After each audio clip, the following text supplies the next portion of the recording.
ये 19 मार्च का करंट है और इसका आज का टॉपिक है भारतीय कृषि अनुसंधान परिषद ने कृषि विज्ञान केंद्रों की स्थापना की स्वर्ण जयंती मनाई। भारतीय कृषि अनुसंधान परिषद ने कृषि विज्ञान केंद्रों की स्थापना की स्वर्ण जयंती मनाई है। देखते हैं इसका क्या है। भारत का पहला प्रायोगिक कृषि विज्ञान केंद्र 1974 में भारतीय कृषि अनुसंधान परिषद ने स्थापित किया था। वर्तमान में भारत में 371 केवीकेस नेटवर्क मौजूद है। इसमें से प्रत्येक केवीके 5000 से अधिक किसानों को सेवा प्रदान करता है। कृषि विज्ञान केंद्रों के बारे में इसका उद्देश्य क्या है।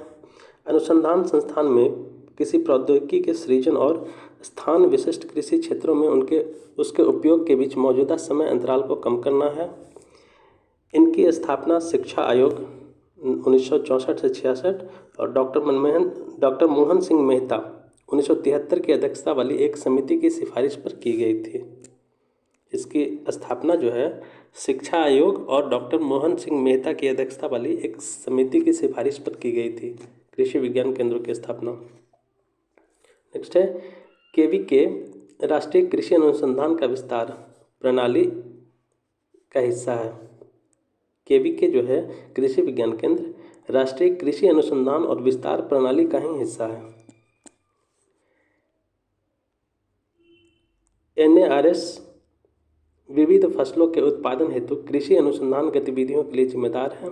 यह प्रणाली भारतीय कृषक समुदाय को लाभ प्रदान करती है।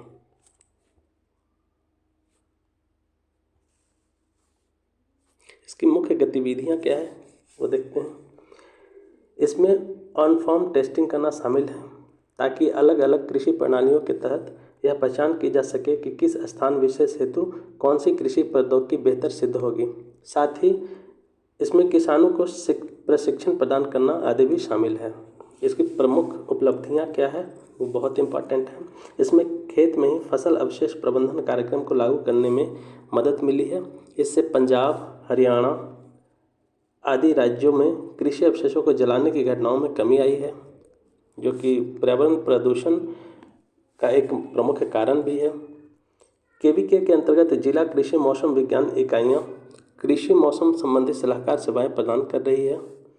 केवीके को कॉमन सर्विस सेंटर कार्यक्रमों से जोड़ा गया है। इससे किसानों तक सरकारी सेवाओं की पहुंच में सहायता मिलेगी। और अन्य उपलब्धियां जो है कृषि उपज का मूल्यवर्धन हुआ है। मशरूम की खेती, मधुमक्खी पालन आदि के माध्यम से कृषि का विविधीकरण संभव हो पाया है। ये जो है कृषि अवशिष्ट को जलाना, ये इस पे एक ऐसे आया था और बहुत ही इम्पोर्टेंट है। कई सारे एडिटोरियल में आपको ये चीज़ें मिल जाएंगी। जो कृषि अवशेष है उसको जलाने से क्या क्या दुष्प्रभाव होता है वो किसी भी एडिटोरियल में मिल जाएगा और वो बहुत ही इम्पोर्टेंट है। नेक्स्ट है भारतीय कृषि अनुसंधान परिषद के बारे में थोड़ा जान लेते हैं। ICAR सोसाइटी पंजीकरण अधिनियम 1860 के तहत पंजीकृत एक सोसाइटी है। भारतीय कृषि अनुसंधान परिषद जो है 1860 के तहत पंजीकृत एक सोसाइटी है। यह एक स्वायत्त संगठन है। ICAR जो है यह एक स्वायत्त संगठन है। यह बागवानी, मत्स्य पालन, जंतु विज्ञान सहित कृषि में अनुसंधान व शिक्षा के समन्वय, मार्गदर्शन एवं प्रबंधन के लिए शीर्ष निकाय है। ये मंत्रालय किस मंत्रालय के अंतर्गत आता है तो ये कृषि एवं किसान कल्याण मंत्रालय के अंतर्गत आता है। कृषि एवं किसान कल्याण मंत्रालय के अंतर्गत आता है। नेक्स्ट जो है वो न्यूज चर्चा में था। सुप्रीम कोर्ट ने हिमाचल प्रदेश विधानसभा अध्यक्ष द्वारा विधायकों को अयोग्य ठहराने के आदेश पर रोक लगाने से मना कर दिया है। सुप्रीम कोर्ट ने हिमाचल प्रदेश विधानसभा अध्यक्ष द्वारा विधायकों को अयोग्य ठहराने के आदेश पर रोक लगाने से मना कर दिया है। इन विधायकों ने सदन में उपस्थित रहने और सरकार के पक्ष में मतदान करने के लिए अपने दल के व्हिप का उल्लंघन किया था। इस आधार पर उन्हें दल विरोधी कानून के तहत अयोग्य घोषित कर दिया गया है। दल विरोधी कानून क्या है उसके बारे में जानते हैं। यह कानून संसद या राज्य विधानमंडलों के सदस्यों द्वारा दल बदल से संबंधित है। इसके तहत सदन के किसी सदस्य को अयोग्य ठहराया जा सकता है यदि वह स्वेच्छा से अपने राजनीतिक दल की सदस्यता त्याग देता है या किसी अन्य राजनीतिक दल में शामिल हो जाता है। यदि वह अपने राजनीतिक दल द्वारा जारी निर्देश को विपरीत जाकर मतदान करता है या मतदान से अनुपस्थित रहता है तो उन्हें अपने दल से या दल बदल विरोधी कानून से उन्हें बेदखल किया जा सकता है, मतलब दल से बाहर कर दिया जा सकता है, या उनको प्राथमिक जो सदस्यता है उसको उससे त्यागपत्र देना पड़ जाता है। हालांकि यदि सदस्य ने पूर्व अनुमति ले ली है या ऐसे मतदान में शामिल होने या उससे अनुपस्थित रहने के 15 दिन के भीतर ही दल ने उसे माफ़ कर दिया तो उसे अयोग्य नहीं ठहराया जाएगा।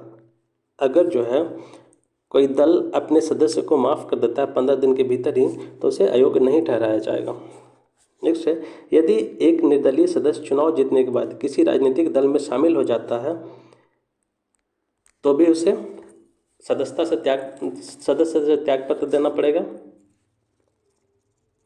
यदि मनोनीत सदस्य मनोनयन के 6 महीने की समाप्ति के बाद किसी राजनीतिक दल में शामिल हो जाता है तो भी देना। अगर 6 महीने पहले अगर शामिल होता है तो कोई बात नहीं, लेकिन 6 महीने की समाप्ति के बाद अगर राजनीतिक दल में शामिल होता है तो भी उस पर ये दल बदल विरोधी कानून लागू होता है।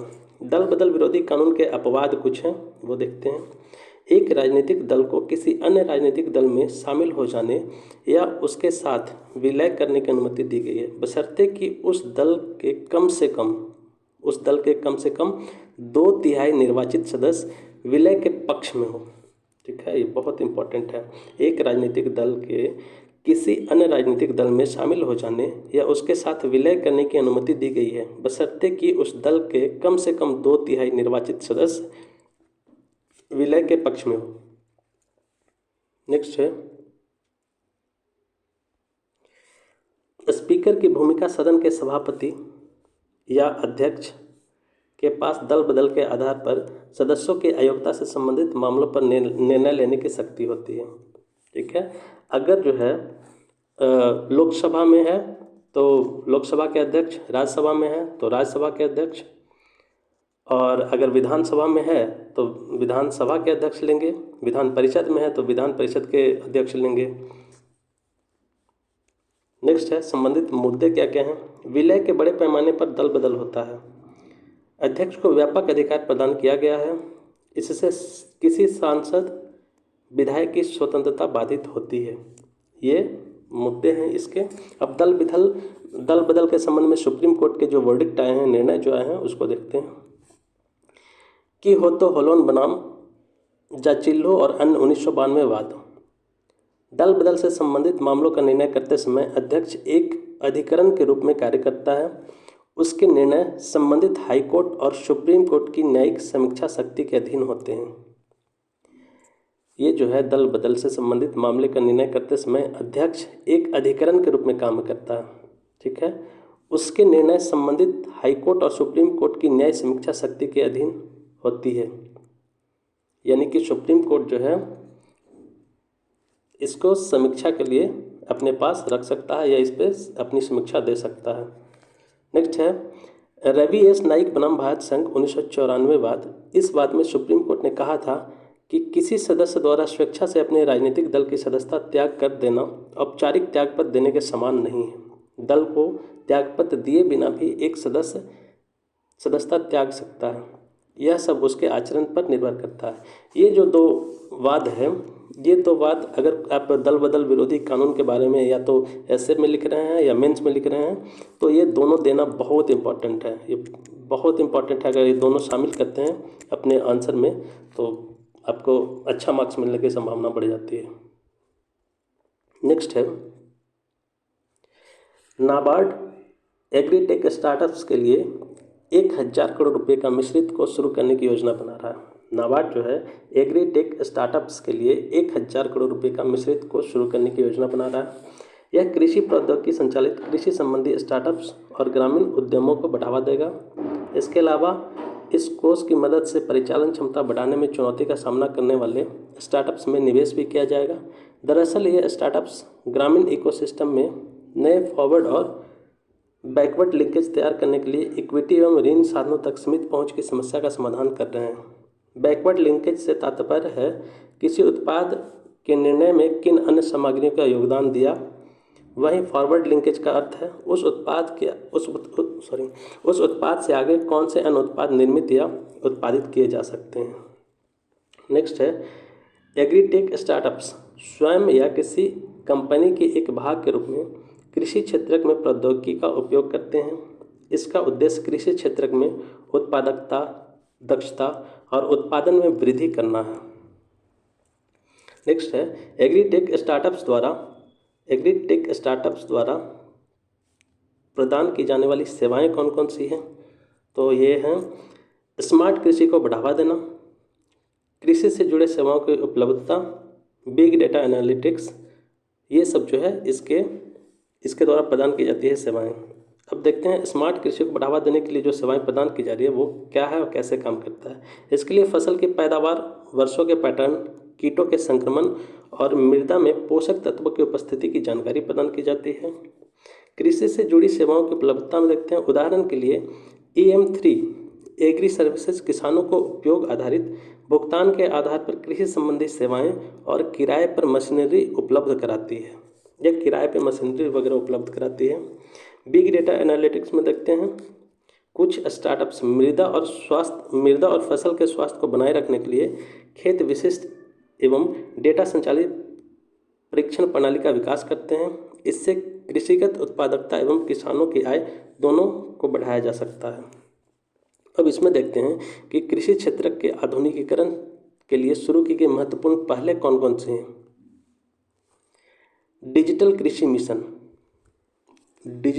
मिशन अभी जो है एग्रीकल्चर में बहुत पैमाने पे ये हो रहा है कि कृषि का डिजिटलीकरण। इसके तहत India digital ecosystem of agriculture, किसान डेटाबेस तैयार करना, नई तकनीकों को बढ़ावा देने के लिए राज्यों के वित्त प्रदान करने हेतु national e governance plan in agriculture, ठीक है ना, national e governance plan in agriculture जैसी पहले शामिल की गई है। इसके बाद है नवाचार और कृषि उद्यमिता विकास कार्यक्रम। इसे नवाचार और कृषि उद्यमिता को बढ़ावा देने के लिए 2018-19 से राष्ट्रीय कृषि विकास योजना के तहत शुरू किया गया है। प्राथमिकता प्राप्त क्षेत्र को ऋण, RBI के आदेशानुसार कृषि स्टार्टअप्स को प्राथमिकता प्राप्त क्षेत्र को ऋण श्रेणी के तहत बैंकों से ऋण प्रदान किया जा सकता है। प्राथमिकता प्राप्त क्षेत्र को ऋण जो है RBI के निर्देशानुसार कृषि स्टार्टअप्स को प्राथमिकता प्राप्त क्षेत्र को ऋण श्रेणी के तहत बैंकों से ऋण प्रदान किया जा सकता है।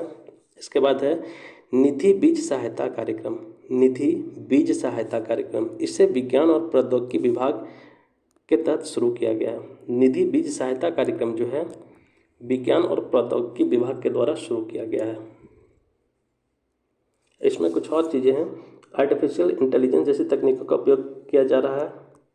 नेक्स्ट है एग्रीटेक स्टार्टअप्स द्वारा सामना की जाने वाली चुनौतियां कौन कौन सी हैं। इसमें जो है इनक्यूबेटर्स की क्षमता में कमी है क्योंकि इनक्यूबेटर्स अभी सीखने की आवश्यकता के शुरुआती चरण में हैं। मौजूदा बिजनेस मॉडल बड़ी संख्या में हितधारकों के वास्तविक समस्याओं से जुड़ने में सक्षम नहीं है और सीड फंड का अभाव, मेंटरशिप की कमी, ये सब इसमें चुनौतियां हैं। नेक्स्ट टॉपिक जो है वो है संयुक्त राष्ट्र महासचिव ने जापान में आयोजित सुरक्षा परिषद की बैठक में निशस्त्रीकरण का आग्रह किया है। संयुक्त राष्ट्र महासचिव ने जापान में आयोजित सुरक्षा परिषद की बैठक में निशस्त्रीकरण का आग्रह किया है। कई बार आग्रह किया जा चुका है UN के द्वारा, लेकिन आज तक किसी देश ने पूरी तरह से निशस्त्रीकरण को पालन नहीं किया है। सभी जो हैं शस्त्र जमा करने की होड़ में शामिल हैं। देखते हैं क्या है। इस बैठक में महासचिव ने तत्काल निशस्त्रीकरण का आह्वान किया है। साथ ही उन्होंने परमाणु हथियार संपन्न देशों से कार्रवाई के लिए निम्नलिखित 6 क्षेत्रों में नेतृत्व करने का आग्रह किया है। वो 6 क्षेत्र कौन से हैं? पहला है पारदर्शिता और आकस्मिक उपयोग को रोकने के लिए मिलकर काम करने पर वार्ता करना। दूसरा है परमाणु हथियारों का इस्तेमाल करने की धमकी देने पर रोक लगाना। आए दिन आज युद्ध जब भी होता है किसी देश के साथ तो एक दूसरे को परमाणु हथियार से हमला करने की धमकी देते रहते हैं। नेक्स्ट है परमाणु हथियार संपन्न देशों द्वारा परमाणु परीक्षण पर रोक लगाने की पुनः पुष्टि करना। ये बहुत इंपॉर्टेंट है, कई बार इस पर चर्चा की गई है। परमाणु हथियार संपन्न देशों द्वारा अपनी निशस्त्रीकरण प्रतिबद्धताओं को पूरा करना, एक साझा नो फर्स्ट यूज समझौता करना, संयुक्त राज्य अमेरिका और रूस को न्यू स्टार्ट संधि के तहत परमाणु आयुध भंडार कम करने के लिए एक बार फिर से वार्ता शुरू करनी चाहिए। इसके बाद है न्यू स्टार्ट अमेरिका और रूस के बीच संपन्न एक समझौता है, ठीक है ना। न्यू स्टार्ट जो है अमेरिका और रूस के बीच संपन्न एक समझौता है, जिसमें हाल ही कुछ दिन पहले दोनों एक दूसरे को अलग कर लिए हैं। इस समझौते के तहत सामरिक आक्रामक हथियारों की संख्या को सीमित किया गया है। यह समझौता जो है 2011 में हुआ था। 2011 में समझौता हुआ था। इसके तहत अंतर महाद्वीपीय श्रेणी के परमाणु हथियारों का सत्यापन योग्य सीमाएं आरोपित की गई है। भारत ने उपयुक्त में से केवल आंशिक परीक्षण प्रतिबंध संधि यानी कि पीटीबीटी जो है उस पर हस्ताक्षर किए हैं और उसका अनुसमर्थन भी किया है। अब देखते हैं परमाणु निशस्त्रीकरण के लिए वैश्विक संधियां कौन कौन सी हैं, जो बहुत ही इंपॉर्टेंट है। ये परमाणु निशस्त्रीकरण के लिए वैश्विक संधियां, आंशिक परीक्षण प्रतिबंध संधि जो है ये आपको 1963 में हुआ था, पीटीबीटी। इसका उद्देश्य जो है परमाणु हथियारों के परीक्षण पर प्रतिबंध लगाना है। भारत इसका सदस्य है और इसका अनुसमर्थन भी करता है। नेक्स्ट है परमाणु हथियार अप्रसार संधि, एनपीटी। 1967 में ये आया था, परमाणु हथियार अप्रसार संधि। परमाणु हथियारों और प्रौद्योगिकी के प्रसार पर रोक लगाना है पूरी तरह से। एनपीटी बहुत इंपॉर्टेंट है। इसके बाद है व्यापक परमाणु परीक्षण प्रतिबंध संधि, सीटीबीटी। 1996 में आया था। सभी परमाणु परीक्षण विस्फोटों पर प्रतिबंध लगाना है। यह संधि अभी तक लागू नहीं हुई है क्योंकि कोई भी देश इस पर तैयार ही नहीं होता है। नेक्स्ट है परमाणु हथियार निषेध संधि, जिसको TNPNW 2017 में आया था। परमाणु हथियार निषेध संधि TPNW 2017 में आया था। परमाणु हथियारों के विकास, परीक्षण, उन्हें अपने पास रखने और उपयोग पर प्रतिबंध लगाना है। 2021 से ये लागू हुआ था। आया था 2017 में, लेकिन बहुत देश इस पे शामिल नहीं हुए हैं और कुछ देश इस संधि को मानते हैं, जो 2021 से ये लागू हुआ है। नेक्स्ट है ILO की नई पॉलिसी ब्रीफ में घरेलू कामगारों को भी देखभाल संबंधी नीतियों में शामिल करने का आह्वान किया गया है। ILO का मतलब है इंटरनेशनल लेबर ऑर्गेनाइजेशन। इसमें देखते हैं क्या है। देखभाल संबंधी नीतियां इस प्रकार की लोक नीतियां होती है। ये देखभाल करने के लिए संसाधनों का आवंटन करती है और देखभाल संबंधी अधिकारों तक पहुंच प्रदान करती है। उदाहरण के लिए प्रारंभिक बचपन में देखभाल, दीर्घकालिक देखभाल सेवाएं आदि। इसके बाद है घरेलू कामगार, जो डोमेस्टिक वर्कर हैं, वह व्यक्ति होता है जो नियोजन संबंधन के तहत और व्यावसायिक आधार पर घरेलू काम में कार्यरत होता है। नेक्स्ट है भारत में 4.75 मिलियन घरेलू कामगार है, इसमें से 3 मिलियन महिलाएं हैं। नेक्स्ट है घरेलू कामगारों द्वारा सामना की जाने वाली समस्याएं कौन कौन सी है, वो देखते हैं। श्रम अधिकारों और सामाजिक सुरक्षा का अभाव है, क्योंकि प्रत्येक 10 में से 8 घरेलू कामगार अनौपचारिक रूप से नियोजित हैं। नेक्स्ट है घरेलू कार्य उन 5 क्षेत्रों में से एक है जहां वयस्क बलात् श्रम मौजूद है, ठीक है ना। घरेलू कार्य उन 5 क्षेत्रों में से एक है जहां वयस्क बलात् श्रम मौजूद है। अन्य मुद्दे जो हैं कम वेतन वाला काम, भेदभाव, यौन शोषण इत्यादि से ये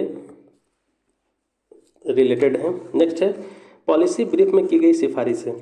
घरेलू कामगारों को भी देखभाल कर्मियों के रूप में मान्यता दी जानी चाहिए। साथ ही उन्हें राष्ट्रीय देखभाल संबंधी नीतियों और सामाजिक सुरक्षा प्रणालियों में शामिल किया जाना चाहिए। क्या है, घरेलू कामगारों को भी देखभाल कर्मियों के रूप में मान्यता दी जानी चाहिए। साथ ही उन्हें राष्ट्रीय देखभाल संबंधी नीतियों और सामाजिक सुरक्षा प्रणालियों में शामिल किया जाना चाहिए। नेक्स्ट है अंतर्राष्ट्रीय श्रम संगठन के कन्वेंशन 189 अर्थात घरेलू कामगार कन्वेंशन 2011 की अभी पुष्टि की जानी चाहिए। यह कन्वेंशन घरेलू कामगारों के अधिकारों की रक्षा पर केंद्रित है। भारत ने अभी तक इसकी पुष्टि नहीं की है। नेक्स्ट है कौशल की पहचान और कौशल प्रशिक्षण संबंधी पहले शुरू की जानी चाहिए। इससे घरेलू कामगारों के कार्य और औपचारिक मूल्यांकन सुनिश्चित होगा। नेक्स्ट है घरेलू कामगारों की महत्वपूर्ण भूमिका के बारे में जागरूकता बढ़ानी चाहिए। अब नेक्स्ट जो है घरेलू कामगारों के संबंध में भारत द्वारा किए गए उपाय क्या क्या है उसको देखते हैं। घरेलू कामगारों के संबंध में भारत द्वारा किए गए उपाय हैं महिलाओं का कार्यस्थल पर लैंगिक उत्पीड़न, जिसमें निरोध निषेध और रोकथाम अधिनियम 2013 आया था। यह महिला घरेलू कामगारों को यौन शोषण से बचाता है। यह महिला को घरेलू कामगारों को यौन शोषण से बचाता है। नेक्स्ट है वेतन संहिता 2019 में आया था। इसमें घरेलू कामगारों के रूप में नियोजित कामगारों के लिए प्रावधान किए गए हैं। नेक्स्ट है सामाजिक सुरक्षा संहिता 2020। यह संहिता घरेलू कामगारों सहित सभी असंगठित कामगारों को सामाजिक सुरक्षा प्रदान करती है। नेक्स्ट टॉपिक है वो है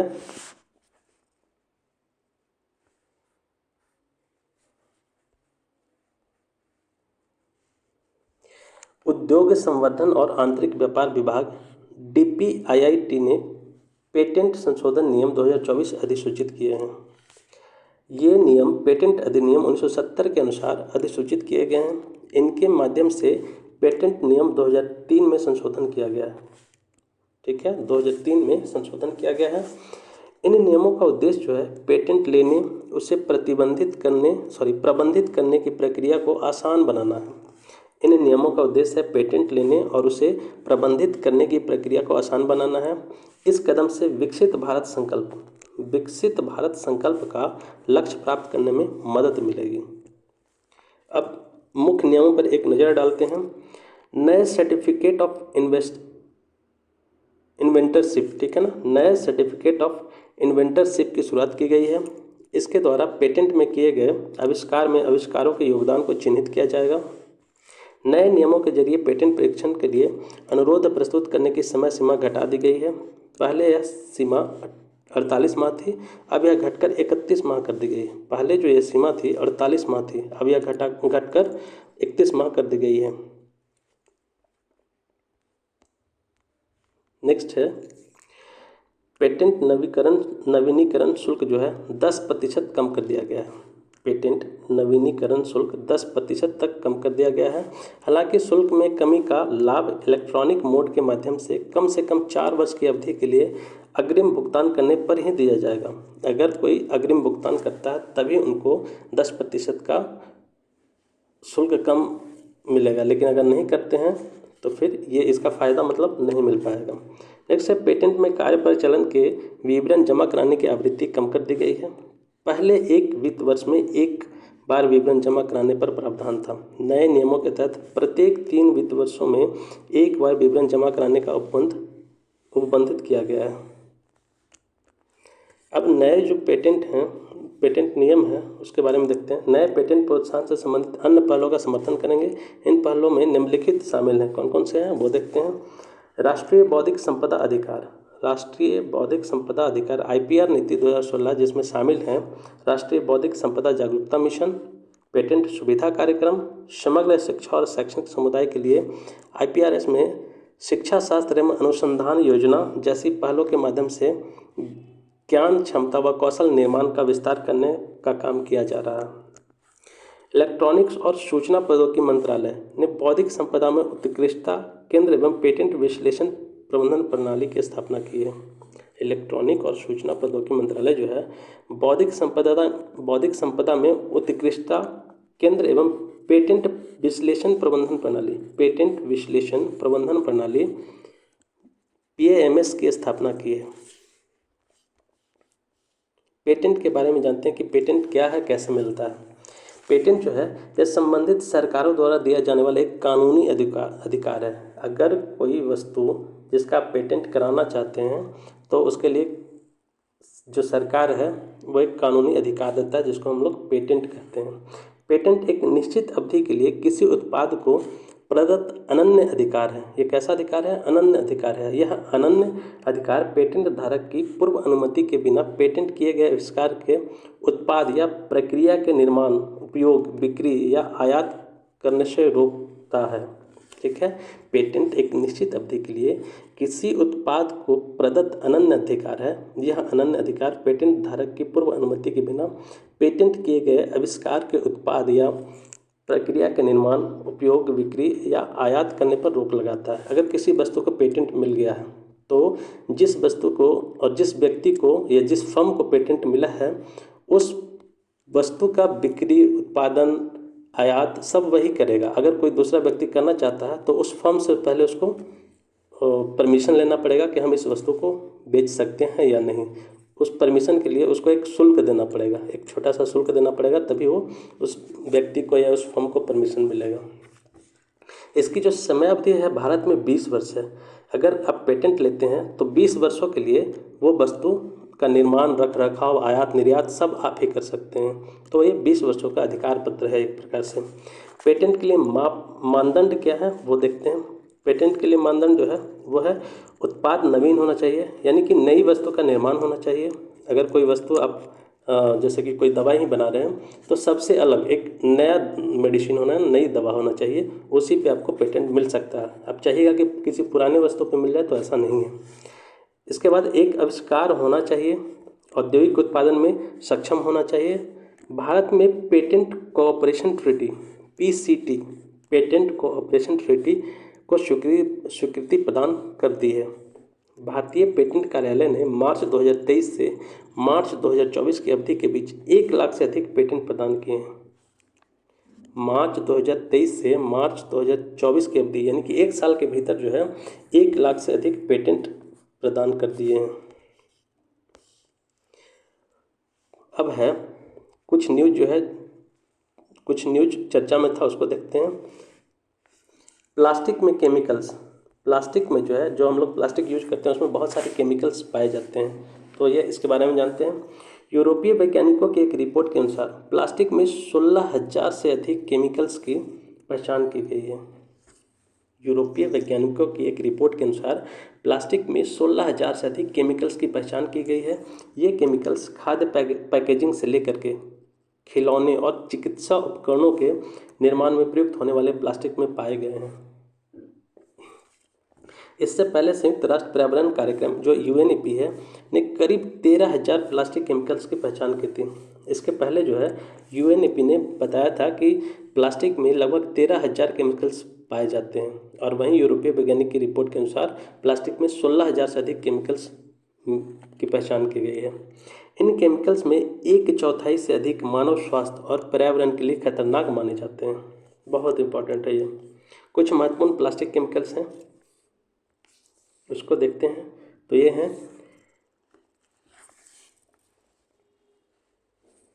ये है डाइथाइल हेलिक्स फेथलेट, ठीक है ना। डाइथाइल हेलिक्स फेथलेट जो है ये प्लास्टिक में पाया जाता है। इसके बाद है बिस्फेनॉल ए BPA, ये भी प्लास्टिक में पाया जाता है। इसके बाद है हेक्साब्रोमोसाइक्लोडोडेकेन, ये जो है HBCD, ये भी प्लास्टिक में पाया जाता है। इसके बाद है डेक्लोरेन प्लस, ये भी जो है प्लास्टिक में पाया जाता है। नेक्स्ट है जो न्यूज है वो देखते हैं। इसके बाद नेक्स्ट न्यूज है spaceborne assistant and knowledge hub for crew interaction, जिसको सखी ऐप, ठीक है ना, सखी ऐप नाम दिया गया है। अब सखी ऐप के बारे में जानते हैं। इसे विक्रम साराभाई अंतरिक्ष केंद्र ने गगनयान मिशन पर एस्ट्रोनॉट्स की मदद के लिए विकसित किया है। विक्रम साराभाई अंतरिक्ष केंद्र तिरुवनंतपुरम के थुम्बा में स्थित है। कहाँ स्थित है? तिरुवनंतपुरम के थुम्बा में स्थित है। गगनयान परियोजना का उद्देश्य मानव युक्त अंतरिक्ष उड़ान क्षमता का प्रदर्शन करना है। इस मिशन के तहत 3 सदस्यों के चालक दल को 4,000 किलोमीटर की ऊंचाई पर स्थित कक्षा में भेजा जाएगा। इस मिशन की अवधि 3 दिन की होगी। 3 दिनों के लिए 4,000 किलोमीटर की ऊंचाई पर 3 सदस्यों को, जो 3 एस्ट्रोनॉट्स हैं जिनका कुछ दिन पहले फोटो रिवील किया गया था, तो उनको जो है 4,000 किलोमीटर की ऊंचाई पर भेजा जाएगा और वहाँ 3 दिन की ये अवधि, ये मिशन जो होगी 3 दिन की होगी। उसके बाद उनको वापस बुला लिया जाएगा। अब इसके जो लाभ क्या क्या हैं शक्ति ऐप के वो देखते हैं, सॉरी सखी ऐप के जो लाभ हैं वो देखते हैं। यह ऐप एस्ट्रोनॉट्स के स्वास्थ्य की निगरानी करेगा, साथ ही उनके ब्लड प्रेशर, हृदय गति आदि के बारे में जानकारी प्रदान करेगा। यह ऐप चालक दल को ऑन बोर्ड कंप्यूटर्स और ग्राउंड बेस्ड स्टेशन से कनेक्ट करके निर्बाध संचार लिंक स्थापित करेगा। यह आवाज़ रिकॉर्ड करने, टेक्स्ट और इमेज सहित कई फॉर्मेट में मिशन पर लॉग बनाए रखने में मदद करेगा। सखिए, बहुत इंपॉर्टेंट है एस्ट्रोनॉट्स के लिए ये। नेक्स्ट है तंबाकू बोर्ड। तंबाकू बोर्ड भी चर्चा में था, इसको देखते हैं। तंबाकू बोर्ड ने 2024-25 की अवधि के लिए कर्नाटक के 100 मिलियन किलोग्राम तंबाकू के उत्पादन लक्ष्य को मंजूरी दी है। तंबाकू बोर्ड के बारे में, इसका मुख्यालय जो है गुंटूर आंध्र प्रदेश में है। तंबाकू बोर्ड का मुख्यालय जो है गुंटूर आंध्र प्रदेश में है। इसका गठन तंबाकू बोर्ड अधिनियम 1975 के तहत 1976 में किया गया था। यह एक वैधानिक निकाय है। कैसा है? यह एक वैधानिक निकाय है। इसकी कार्य जो है तंबाकू की सभी किस्मों और उसके संबद्ध उत्पादों के निर्यात को बढ़ावा देना है। फ्लू क्योर्ड वर्जीनिया तंबाकू का उत्पादन, वितरण और विनियमन करना आदि है। अब संबंधित मंत्रालय जो है वो देखते हैं कौन से हैं। संबंधित मंत्रालय वाणिज्य और उद्योग मंत्रालय का वाणिज्य विभाग है। इसके जो मंत्रालय हैं, तंबाकू बोर्ड से संबंधित मंत्रालय हैं, वो है वाणिज्य और उद्योग मंत्रालय का वाणिज्य विभाग। नेक्स्ट है 2021 में भारत दुनिया का दूसरा सबसे बड़ा तंबाकू उत्पादक देश था तथा दुनिया में अप्रसंस्कृत तंबाकू का चौथा सबसे बड़ा निर्यातक देश था। उत्पादक में देखें तो दूसरा था और निर्यातक में देखें तो कितना, चौथा स्थान था। अब नेक्स्ट है वायु गुणवत्ता रिपोर्ट, एयर क्वालिटी रिपोर्ट 2023। इसके बारे में जानते हैं। एक स्विस संगठन IQ एयर ने वायु गुणवत्ता रिपोर्ट 2023 जारी की है। रिपोर्ट के मुख्य बिंदुओं पर एक नज़र डालते हैं। खराब वायु गुणवत्ता के मामले में बांग्लादेश और पाकिस्तान के बाद भारत का तीसरा स्थान है। खराब वायु गुणवत्ता के मामले में बांग्लादेश और पाकिस्तान के बाद भारत का तीसरा स्थान है। नई दिल्ली को दुनिया की सबसे प्रदूषित राजधानी माना गया है। इस रिपोर्ट के अनुसार जो है नई दिल्ली को दुनिया की सबसे प्रदूषित राजधानी माना गया है। बिहार का बेगूसराय दुनिया के सबसे प्रदूषित महानगरीय क्षेत्र के रूप में सामने आया है। ये BPSC के लिए बहुत इंपॉर्टेंट टॉपिक है। बिहार का जो बेगूसराय है दुनिया के सबसे प्रदूषित महानगरीय क्षेत्र के रूप में सामने आया है। नेक्स्ट है भारत में 1 अरब से अधिक लोग WHO के अनुशंसित स्तर पर 5M3 से अधिक PM2.5 सांद्रता से युक्त वायु में रहने के लिए बाध्य हैं। ये जो PM2.5 है ये बहुत ही प्रदूषित इसको माना जाता है और यहाँ के लोग जो हैं भारत के 1 अरब से अधिक लोग इस वायु में रहने के लिए बाध्य हैं।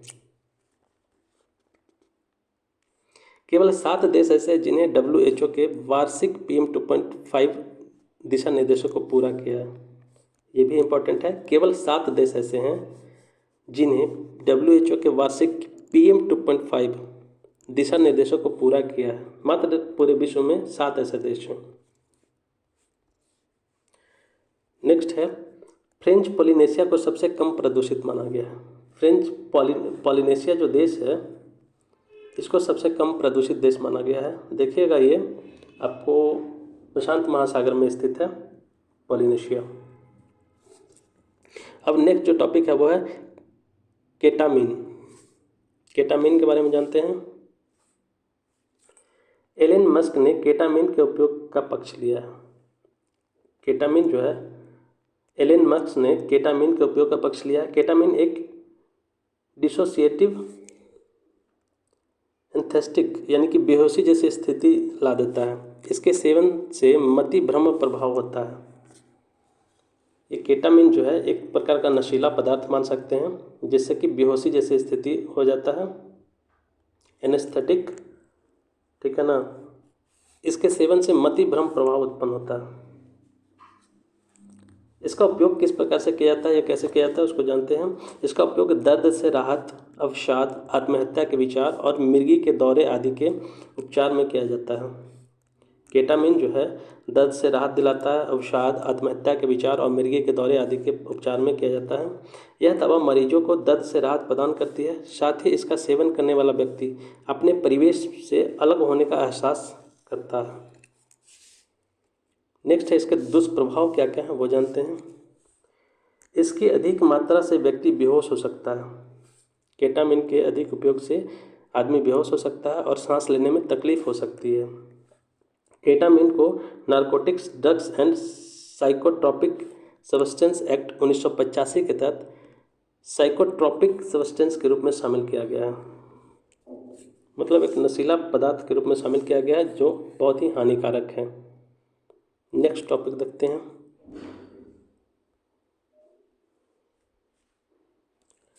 Third party application provider, TPAP, third party application provider. हाल ही में पेटीएम ने National Payments Corporation of India से थर्ड पार्टी एप्लीकेशन प्रोवाइडर का लाइसेंस प्राप्त किया है। TPAP के बारे में जानते हैं। यह अंतिम उपयोगकर्ता ग्राहकों को UPI आधारित भुगतान लेनदेन की सुविधा प्रदान करने के लिए UPI का उपयोग करने वाले ऐप्स जैसे मोबाइल वॉलेट और मर्चेंट ऐप्स के रूप में कार्य करता है। TPAP भुगतान सेवा प्रदाता बैंकों के जरिए UPI आधारित सेवाएं प्रदान करता है। TSP ऐसा बैंकिंग प्लेटफॉर्म होता है जो स्वयं और TPAP को UPI आधारित भुगतान सेवाएं प्रदान करने के लिए UPI प्लेटफॉर्म से जुड़ा रहता है। UPI यूनिफाइड पेमेंट इंटरफेस एक रियल टाइम भुगतान प्रणाली है। इसे NPCI ने विकसित किया है। नेक्स्ट जो है पापीकोंडा राष्ट्रीय उद्यान के बारे में है, उसको जानते हैं। ये बहुत चर्चा में था अभी। पापीकोंडा राष्ट्रीय उद्यान आंध्र प्रदेश में स्थित है। इस उद्यान में IISER तिरुपति द्वारा किए गए एक पक्षी सर्वेक्षण में 200 से अधिक पक्षी प्रजातियां पाई गई है। पापीकोंडा में 200 से अधिक पक्षी प्रजातियां पाई गई हैं। पापीकोंडा राष्ट्रीय उद्यान के बारे में, यह भारत के उत्तरी पूर्वी घाट में स्थित है। यह पापी पहाड़ी पर गोदावरी नदी तक फैला हुआ है। यह एक महत्वपूर्ण पक्षी एवं जैव विविधता स्थल है। पापीकोंडा जो है यह एक महत्वपूर्ण पक्षी एवं जैव विविधता स्थल है। यहाँ बकरी की एक अनोखी बौनी नस्ल पाई जाती है। इसे स्थानीय रूप से कंचू मेखा, ये याद रखिएगा कि इसे स्थानीय रूप से जो है कंचू मेखा कहा जाता है। यह प्रजाति इसी क्षेत्र में उत्पन्न हुई है। यहाँ वनों के प्रकार में देखें तो यहाँ शुष्क मिश्रित सागौन के वन, शुष्क मिश्रित पर्णपाती वन और आर्द्र मिश्रित पर्णपाती वन पाए जाते हैं पापीकोंडा में। और जीव जंतु में देखें तो यहाँ गैर, बाघ, तेंदुआ, गौर, बाघ, तेंदुआ, लकड़बग्घा, सांभर, barking deer, black bellied tern आदि जीव पाए जाते हैं। इसके बाद है टाइगर ट्रम्प 24 अभ्यास। ये एक सैन्य अभ्यास है। टाइगर ट्रम्प 24 भारत और संयुक्त राज्य अमेरिका के बीच एक द्विपक्षीय त्रिसेवा मानवीय सहायता एवं आपदा राहत अभ्यास है टाइगर ट्रम्प। अब नेक्स्ट जो है वो है लास्ट जो टॉपिक है इसका वो है पोट्टू श्रीरामुलु। ये जो है इनका जन्म हुआ था 1901 में और 1952 के आसपास इनकी मृत्यु हो गई थी।